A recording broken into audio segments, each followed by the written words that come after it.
ইলিশ মাছে এই সরষে ইলিশ রেসিপিটা বানানো হয়তো সবথেকে সহজ, তবে কিভাবে বানালে এই স্বাদটা সবথেকে ভালো হয় তার টিপস এবং ট্রিক্স নিয়ে এই সরষে ইলিশ রেসিপিটি। এই রেসিপিটি করার জন্য আমি নিয়েছি 2-3 চামচ সরিষা, 4-5টি কাঁচামরিচ, পেঁয়াজ একসাথে কেটে পানি দিয়ে কিছু সময়ের জন্য ভিজিয়ে রেখেছিলাম। এরপর আমি এটাকে ব্লেন্ড করে নিয়েছি। আপনারা যদি শিলপাটে বেটে নিতে পারেন সেক্ষেত্রে আপনাদের মিশ্রণটা অনেক মিহি হবে। এখন আমি একটি ইলিশ মাছকে কেটে বেছে ধুয়ে পরিষ্কার করে নিয়েছি। এরপর আমার যেসব উপকরণ লাগবে, লবণ, পেঁয়াজ কুচি, হলুদ, মরিচ, জিরা, ধনিয়া, এখন সবগুলো উপকরণ একসাথে আমি মাছের সাথে মিশিয়ে নিব আর দিব ব্লেন্ড করে রাখা সেই সরিষা বাটা। দিচ্ছি পরিমাণ মতো সরিষার তেল।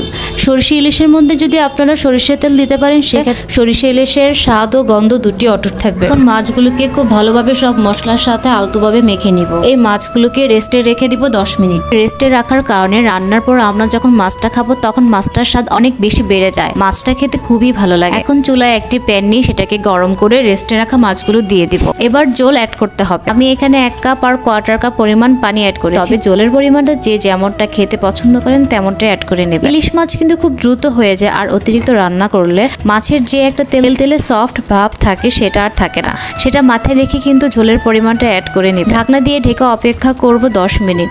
এই পর্যায়ে চুলা আঁচ হাই ফ্লেমে রাখবো। বলক আসার পর নেড়েচেড়ে সবকিছু মিশিয়ে দেবো একসাথে, আবার ঢাকনা দিয়ে দিব।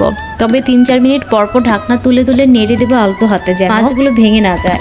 এতে করে নিচের মশলাটা লেগে যাওয়ারও সম্ভাবনা কম থাকে। ফিরে এলাম 10 মিনিট পর।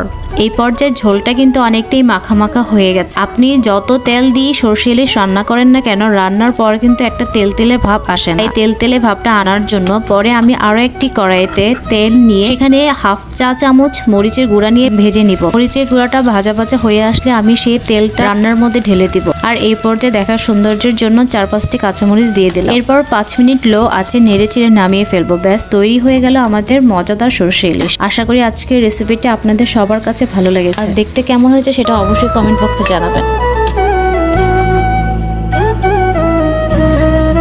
নেক্সট ডেতে আমি আপলোড করব এরকম আরো একটি ভিডিও।